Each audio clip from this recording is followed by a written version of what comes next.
Hey guys, it's Matt. I saw a really interesting episode of Star Trek Voyager. It's called The Voyager Conspiracy, Season 6, Episode 9. It's an absolute truth drop, in my opinion. This Star Trek Voyager, as well as all Star Trek series through Voyager, the original, the Next Generation, gigantic truth in certain episodes, no doubt about it at this point. And Voyager does not slack off in that area. I said slack off in that area. Five, six of these episodes, major truth drops I've talked about in the past and will continue to cover. Absolutely, as something is being said here. Talks about how we can see certain things, or potentially why we could see certain things. Others can't see it inside our own community.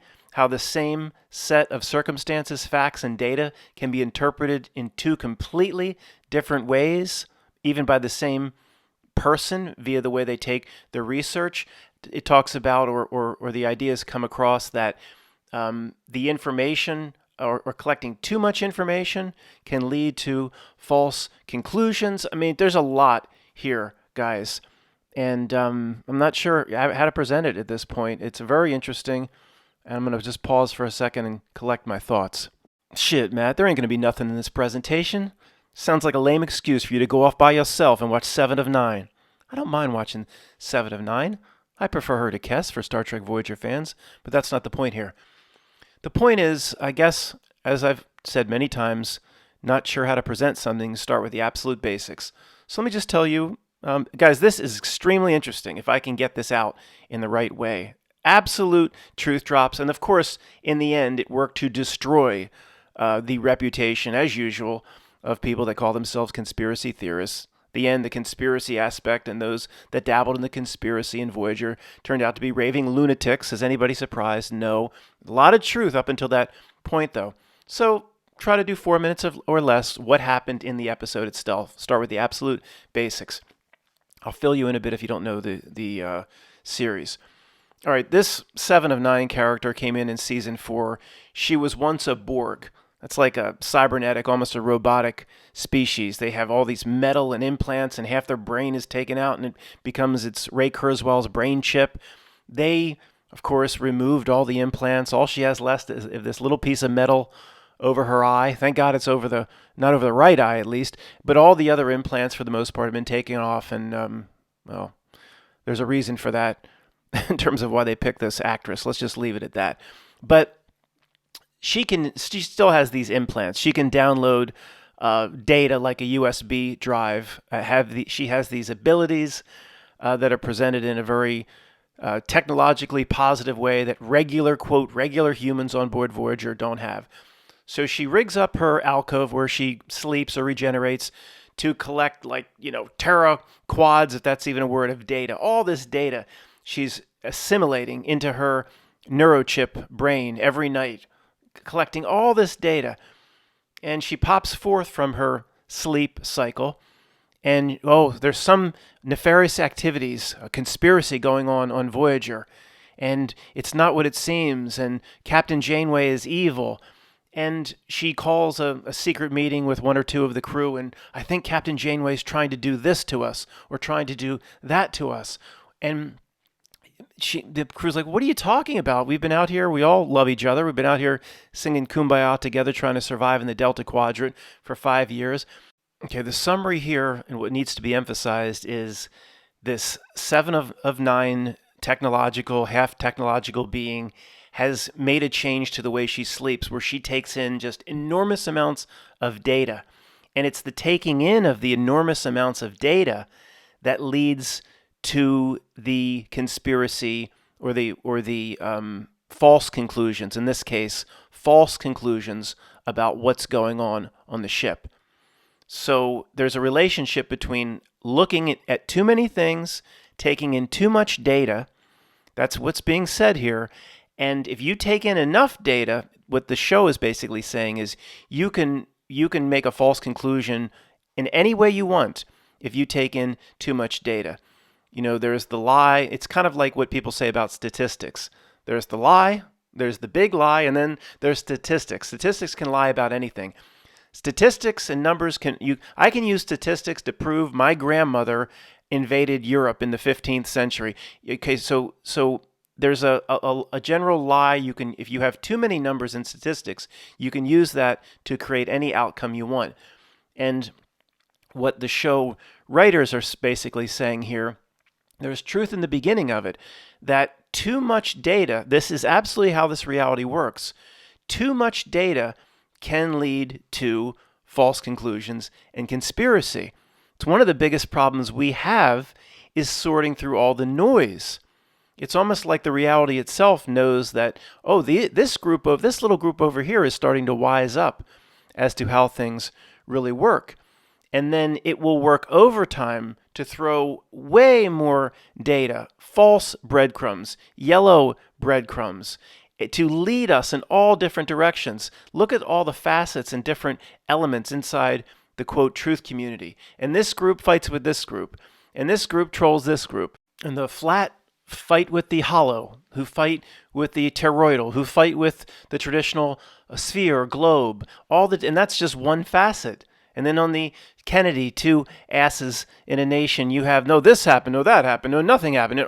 You have fights and camps everywhere. And I should have been clear what I said a few minutes ago. I'm saying in some way reality itself does this when it sees a group of people about to wake up or about to finally get a clue as to the particulars regarding their circumstance. Reality itself in some way. That's why I say Clinton backwards.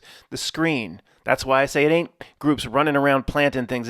It's reality itself delivers too much data, so it makes it more difficult on those in our community to come out the other side in the right place.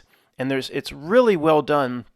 The first 20, 35 minutes or so of this episode, she keeps collecting this data, and then all of a sudden the conspiracy changes. No, it's not Captain Janeway who's evil. I think Commander Chakotay is the evil one. She even changes her own theories based on all this data and tries to recruit other people to get on her side. And she starts to basically lose her mind. And any, quote, normal person that sees this episode loves this episode because they immediately see what's happening to 7 of 9 and how she's forming her false conclusions from too much data analysis and taking it even to the paranoia. She becomes very paranoid that this faction in Voyager is going to take over. No, this faction's evil, loses her mind, becomes paranoid. So the normal person watches this and they see parallels to people in our community. Some, quote, normal person watching this be like, come over here, honey, look at this. What's happening to 7 of 9? That's exactly what your stinky brother does when he comes over and eats up all our food and then leaves. Your stinky brother sleeps on the couch when he gets drunk. That's what he does. Look, 7 of she's collecting too much data. She's analyzing it. She's too close to the data analysis. She's losing her mind, forming false conclusions. That's what your stinky, smelly brother does. Look at this. See that I'm sure if my friend Tony saw this, he'd be like, this is what Matt does. It explains it to the normie what is going on or why we've lost it. Now, Matt, if it's so bad and against the position it's taking is so negative against, quote, us, why are you covering it? Because there is tremendous truth in how reality itself works in what happened to 7 of 9. At the end of the day, in this episode, did you think 7 of 9 is going to be right? Oh, it's going to prove anybody that looks into conspiracy ultimately is better than anyone else. It's going to show the person that looks into conspiracy as the winner. No, it's going to present the person that gets too close to conspiracy as the loser. Of course, it's going to belittle us. I mean, it's right out of Paramount Pictures, CBS. It's all mainstream. It's going to belittle us whenever it can, at every turn. But there is tremendous truth in the process of what the reality does quite successfully to most of us in our group. There's so many different factions and segments inside the truth community. On one hand, I say, well, I appreciate everybody because they're rejecting the news, rejecting mainstream politics, see that basically the whole world is set up to be a fake construct. So in that regard, I like everybody in our community, but I don't like how they latch on to every little thing and dig in, and they do become closed-minded, and they do follow the process of basically what happened to 7 of 9 here without backing up and seeing the big picture, without going up in your hot air balloon with Dorothy to 80,000 feet, 90,000 feet, and looking down and saying, oh, is that what that place was? It's just you can get too close to it. There's tremendous truth here. And the first thing to hit me where I knew I had to make a video out of this was when, again, let me back up one last time. In this special alcove, she's downloading, it's the equivalent of 4,000 USBs, every night. Or that's her technological abilities. So it almost implies like the more data you collect from the reality, the more, if you're not careful, you can put pieces together to come up with almost any conclusion. And again, what I was about to say was what I knew I'd have to make a video about this, when she basically took the same data, maybe a little bit different, and then she saw it a completely different way. Initially, it was Captain Janeway's evil. There's a conspiracy against all of us. And then she saw it the other way. The people she went to initially for help, no, they're the evil ones. And first thing I thought of course, was, how the flat fights with the hollow theorist, fights with the toroidal theorist, but basically it's light beer from Miller, less filling, tastes great. The two shapes I'm talking about. I don't want a marquee or banner ad under my damn video. And what have I said many times over the years? I'm completely convinced at this point, reality will show both sides, the statistics, the data, the evidence they need to cement their position, and show both sides what they need so they get into a camp and they form a conclusion and they fight with each other. And the data that reality is showing, or the statistics or even the experiments, they support both sides at the same time. That's not possible in a real world. Okay, and of course it gets back to the battle between the shapes, the hollow, the flat, the sphere. It gets you need to people need to back up from that and say, stop taking your measurements across the damn lakes and salt flats. We know by now what those measurements are going to yield. Those measurements are not going to yield 8.5 inches squared per mile or whatever the thing is. There is no drop off. We know that. Well, Matt, that proves it. No, it doesn't prove anything. Back up go up to 80,000 feet and look down at it and say, it's the reality showing each group what it needs to dig in, even via its experiments. And the people that come forth and they look, there's huge evidence experimentally with lasers across the lake and all that stuff that supports that camp. Of course there is. But those people actually have the gall to say there's no evidence on the round side. I mean, you've got to be kidding me. No, there's tremendous evidence on all sides. There's that some people really dug in that camp will actually say there's no evidence. Well, yeah, if you're going to talk about CGI pictures and cartoons of satellites, I'm not talking about the mathematics. I've talked about this 10 times. The mathematics alone on the sphere side, I'm not saying the words properly. I don't want a damn banner ad. They're so perfect. The ability to predict an eclipse 200 years in advance. The mathematics on that side are perfect. That, let alone thousands of other things that support that side. I'm not taking that position. I'm saying the reality is showing everybody what it wants to see at the same time. Go do the research of why Venus is only the morning or evening star and cannot be seen at any other time. That's incredible supportive evidence for, quote, what Elon Musk tells you about how things work out there and what NASA tells you. Don't say there's tremendous evidence on all sides. That's what gives the entire reality away. So the ultimate test of discernment of all time is somebody that wakes up in our community, that starts to see that this is not right. I mean, this whole world, there's something tremendously wrong with how the world works and what politics is and what governments are and the roles of this group that they say is just nice and there to help. And when you wake up in our group, then the ultimate test of discernment starts, because you thought there was things to research before. When you come over to you jump across our side of the fence. Oh my gosh, the reality works overtime, Terminator, 24/7, 365, nonstop. It'll show you every bit of data. It'll show you if you have any sort of inclination to see things a certain way, the reality will present exactly what you want to find.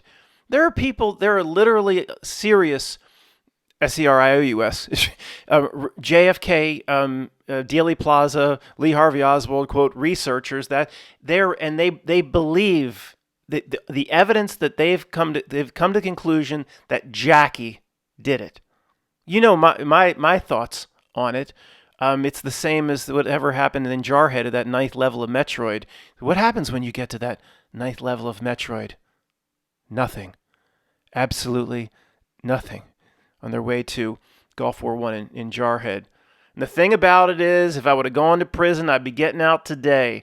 Nothing, Metroid. That's my take on the two asses in a nation. But you think you have any sort of bias that, no, this is what happened. That's why there's still being books written about how it must have been Cuba. There's still being books written how it must have been the United States' own deep state. Because if you go to write a book and you have a bias, the reality still will show evidence to support your tiny bias. And who goes into a project or research completely unbiased? Well, Matt, then what your conclusions then are biased as well. I hear you, but how biased is it if you go back far enough and you see that the reality is showing those that get close to it what they want to find? I'm at least trying to back up from it, not to get closer to it. I understand the nature of how it works. And there's a point when you watch this episode, it happened to me only for a few seconds, but I think it would happen to a lot of us. You think, oh, wait a second, is this, maybe everybody around me is right, and this is what's happened to me. You kind of doubt yourself just for a few seconds. Maybe, Tony and people around us that think I'm a certain, is this what happened to me? And the reason you do that, or I did that for a few seconds, is if you watch this show, this 7 of 9 character, because she has these augmentations with the Ray Kurzweil chips. I mean, she's the smartest. She can enhance the shield. She can do all these things that nobody else on the ship can do. She's stronger than everybody else. So she's presented as this, I don't know, I'm not perfect, but you know what I'm saying. I don't have the right words for it. But then when she gets so close to conspiracy or starts taking in all this data, starts forming the false conclusions, for a second you almost say, well, if it can happen to her, it can happen to anybody, because she's kind of presented as superior. In a way, let's face it, guys, that we have to guard against this, but we kind of think we're superior because we can see through reality, and your brother-in-law and all the people around us at the family picnic, they fall for it, and they're gonna go get all excited to vote for Joe Biden, and we have to guard against that. But sometimes we feel a little superior, and this 7 of 9 walks around carrying herself with a superiority complex, and you go, wait a second, for just a second you say it's happened to her, and you think, is this what happened to me? But no, guys, okay, I mean, it only took five seconds. When there are so, look, the side of the north or south, let's just say it was the north tower. The 90th floor is called the Wile E. Coyote. Wile E. Coyote through the brick wall cutout. I mean, that's an impossibility. All right, we have thousands of things in our favor where we know there's no possible way we've misinterpreted the data. It's that obvious to support our side. There ain't no, aluminum foil roll you can make into a wing that can cut through a steel beam the size of a Mack truck. It would never happen. It could never happen. So we have this sort of, I mean, we don't have to convince ourselves anymore. But it's nice we have these thousands of things. When you watch a show like this and you start to question, you say, wait a second, is this what the reality's done to me? No. Okay, we're not, we get things wrong. We get a lot of things wrong. But our general notions are not wrong at this point. I mean, it's basically common sense, and people to not see what we see are on some sort of a download or tuned to some sort of frequency.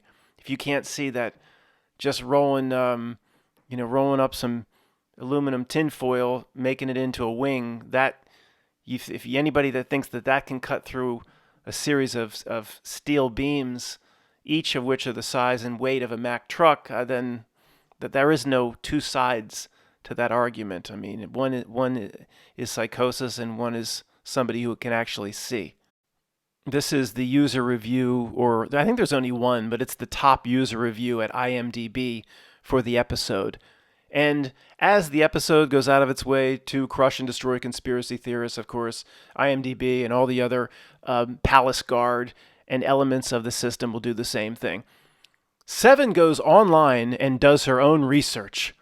In this episode, 7 of 69 goes on YouTube and watches hours of videos made by waffling, moronic nobodies who believe the man is out to get them. Oh, 7 of 69. So funny. He's calling us moronic nobodies. It says, who believe the man is out to get them. Of course the man's out to get all of us. The man's basically already got us. We're trying to break out of it. And of course, it says they are the only ones who knows about it. Dude, this person who wrote this needs to re-enroll in the 11th grade like Cuba Gooding Jr. in radio. They are the only one. You can't do plural and a singular that close together, you jerk. And is it knows about it or know about it? You should re-enroll in the 11th grade. It says, then she downloads all the conspiracy videos into her brain, and it turns her into a conspiratard. She gathers so many YouTube videos that she starts creating her own conspiracies. That's what happens. She gathered so much data via these Borg data nodes, she starts creating her own conspiracies about what Voyager really is doing in the Delta Quadrant. That's exactly what happens in the episode, that last part from this guy's right or girl. But this is also what happens to us, no doubt about it, to a degree, except for the few that can cut through the bullshit. It then gets real silly when people start actually believing what she's babbling about. She's clearly gone in the head. Insane in the membrane, insane in the brain, spewing nonsense. And they're like, okay, dude, could you imagine if I had the opportunity to debate whoever wrote this at a podium? Book us into a room? Oh my God. They would just go away crying, peeing themselves. Not because of anything I said, but if we were so close together and our reality bubbles could join and they would actually agree to look at all the data, I could show them all the horrors that we've seen, and they might get a view of the world that they've been trying to hide from their entire lives. And I would show them a smiling, bubbly Robbie Bobby Bibby Bobby the morning. I'd show them all that. And we see that's one of the reasons no one will ever sit with us and we can show them our own research. That's why my friend Tony, he says, I'm going to do the research map, but I'm going to do it on my own. But no, I have it all on my old Mac. Come sit with me. Our reality bubbles can join. I can show you all the horrors. No, I'm going to do it on my own and find my own sources, like Popular Mechanics magazine. And this is it. The famous Popular Mechanics debunking issue, March of 2005. This magazine, more than anything else, put millions of dumb conspiracy people like me in their place when their friends and family went out and said, I'm going to look into it. But let me show you. Come over here. No, I'm going to look into it. I found the Popular Mechanics article. And guys, I looked after he came back and was so convinced that everything I had to say was ridiculous. I thought this article must be really good. I went out and found it myself. It's like 4 pages. 3 or 4 pages, it might be 4 or 5 pages. It's very short. I'm reading it going, there's nothing here. There's nothing there. Oh, Matt, Popular Mechanics debunking, they must have done a really good job putting doubt. There's nothing in this article. I went, What's so convincing? It could have been just pictures of Mary Poppins and pictures of what were the seven dwarfs, Sleepy and Dopey, or it could have just been nothing. That it just all Tony needed, all a regular person needed, was a brand name saying these people over here are out to lunch. They're wrong, and that's all. They just needed a reconfirmation. It doesn't matter what was said, how it was said. There's nothing in this article. And what's so funny about the March edition of Popular Mechanics 2005, the damn cover by itself gives the whole thing away. You can't have skeletal remains at the bottom with no rubble pile.